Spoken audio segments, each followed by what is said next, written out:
السلام عليكم، مساء الخير. ان شاء الله يجيكم هذا الفيديو بخير يا رب. شاركت معكم هذا الوصفه تاع اليوم، وصفه تاع باتيسري لي طرونش على شكل مثلث، بالكاوكاو ايفيلي. تجيو ما شاء الله بريزونطابل وبنان بزاف. طريقه سهله تقدروا تحضروها لمناسباتكم وافراحكم، بما ان مناسبات رانا في الصيف، يعني يكونوا بزاف مناسبات. بهذه المناسبة بارك الكامل اللي جابوا شهادة البكالوريا. ألف ألف ألف مبروك، عقوبة إن شاء الله مزيدا من التألق والنجاح، والعقوبة للدكتورة إن شاء الله. خليكم مع الطريقة. بسم الله على بركة الله. أول حاجة نديروها هنا، نديرو 6 بيضات كاملين يكونوا بحرارة المطبخ. نزيدو معاها السكر اللي هما 6 مغارف سكر كبار، سكر عادي. 6 بيضات، يعني كل بيضة بمغرفة تاع السكر. أنا درت 6 بيضات، نديرو هنا 6 مغارف سكر. نخليوهم يطلع مليح هذاك البيض مع السكر. تشوفوا هذاك السكر ذاب، والبيض هنا ضعف حجمه وبياض. بلا ما ننساو لافاني، انا درت هنا لافاني ليكيد، نتوما ديروا اللي عندكم ليكيد ولا بودره. ونخليو بالباتور ولا بالبيتخا اللي عندكم.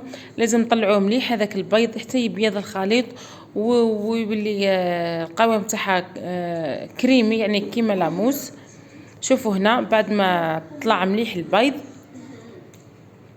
يعني راهو باين باللي خاطر بزاف هذا الخليط. هنا نبداو نضيفوا باقي المكونات اللي هي الفارينه. يعني هذا لاجينواز، هذا البسكوي ما فيه والو، فيه غير يعني بالبسكوي جينواز العاديه الكلاسيكيه اللي فيها البيض والسكر والفارينه، بلا بيض بلا حليب وبلا زيت. هنا غربلت طبعا الفرينه تكونوا ديروها في طبسي وحده.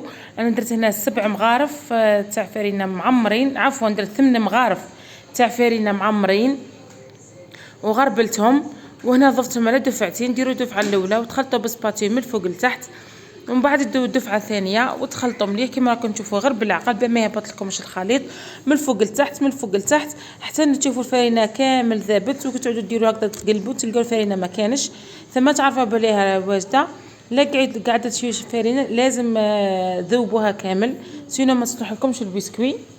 نجيبوا بلاطو نفرشوه بورق الزبده. راح نكتب لكم القياس تاع البلاطو في صندوق الوصف. ونديروا هذاك الخليط في البلاطو هذاك، ولازم تفرشوا ورق الزبده باش يصلح لكم بسكوي. كتجيو تنحيوه بكل سهوله، ماشي ما ديروش ورق الزبده من بعدين تسقل لكم في البلاطو. ما لقيتو الدنيا البلاطو بصح مش كيما تفرشوا ورق الزبده. ونوزعوا كامل هذاك الخليط على البلاطو تاعنا بشكل متساوي. نكونوا سخنا الفور مسبقا على 180 درجه. ندخلها طيب لو ماكسيموم واحد 8 دقائق تلقاوها طابت. ما تخليوهاش تحمر بزاف من تحت باش كيديروا الطبقات ما يجيكمش حمر والشكل ما يجيش مليح. خليوها غير تنشف برك. كي تشوفوها حمرت من تحت ونشفت زيدوا شعلوها تنشف غير من الفوق ونحيوها. هنا بعد ما نحيتها خليتها واحد 5 دقائق، وبان نحيت لها هذاك بابي كويسون تاعها. نحيت هكذا على الحواشي قبل. نجيبو بابي كويسون واحد اخر نقلبوها نحيو من التحت. شوفوا انا كيف طابت لي غير بيضه. نعاود نقلبوها. انا خليتها انا نقول واحد 3 سوايع باش استعملتها باه تجيكم سهله وما تجيش تتفتت هكذا. وجاتني شويه تتفتت، من الاحسن تخليوها ليله كامله.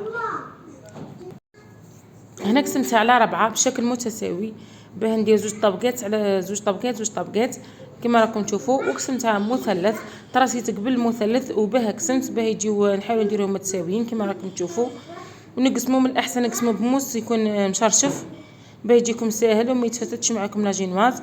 شوفوا هنا بعد ما درتهم مثلثات بهذه الطريقه نكون طلعت طبعا كريم شونتي من قبل. انا هنا هذا المثلثات اللي طرونشي درت ما شربتهمش خاطر راهي بزاف خفيفه. هذا البسكوي بزاف خفيف ما يحتاج انك تشربيه. نجيبو كريم شونتي. طلعت كاس كريم شونتي مع كيلة تاع الحليب، كيلة غير ربع باه تجيكم يعني حاكمه روحها. ما ديروش كيله بكيله، ديروا كيله كريم شونتي بكيله غير ربع تاع الحليب ولا الماء بارد جدا. لصقوا 2 حبات زوج على بعضهم، 2 طبقات على بعضهم. ونزيد ندير الكريم شونتي على الحواشي وشويه من الفوق نخليه غير شويه في النص. من بعد نجيبو هنا درت كاوكاو ايفيلي حمرته.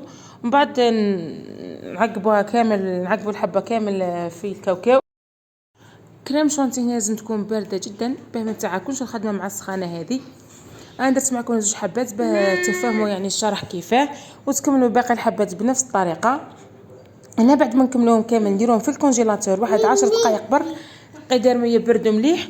من بعد ميم كريم شونتي نديروها تبرد في الثلاجه ثاني واحد ربع ساعه، باه نقدروا نديروا هذا الوردات. نجيبو هنا نديروا هذا لادوي الخاص بهذا تاع الوردات، ونديروا بهذه الطريقه يعني باش حتى تتعلموها. جربوا قداه من خطره حتى تتعلموها.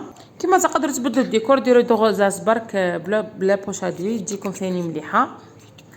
هنا نهزها بلا مقص ونحطها فوق الحبه. لازم هنا تكون الشونتي بارده بالبزاف وتكون شويه ثقيله باه تصلح لكم هذا الورده. كون تشريو هذيك النوعيه ماشي مليحه تاع كريم شونتي راح تجيكم الورده سايحه ما تجيش مليحه. لهذا لازم تكون كريم شونتي من النوعيه الجيده وبارده. نكملوا كامل الحبات والديكور بنفس الطريقه، ويكون الحبات واجدين معنا. جاو ما شاء الله بزاف بنان. يعني حبيت نشارك معكم الوصفه تقدروا تخدموها في الدار وتجيكم باقل تكلفه، خا ما تروحوا تشريوهم غاليين. في الدار نقدروا نديروا حاجه مليحه. ان شاء الله تنال اعجابكم الوصفه تاع اليوم، ودعموني بالاشتراك والتعليق وبدعوي الخير. في فيديو اخر ان شاء الله. دمتم في رعايه الله وحفظه. سلام.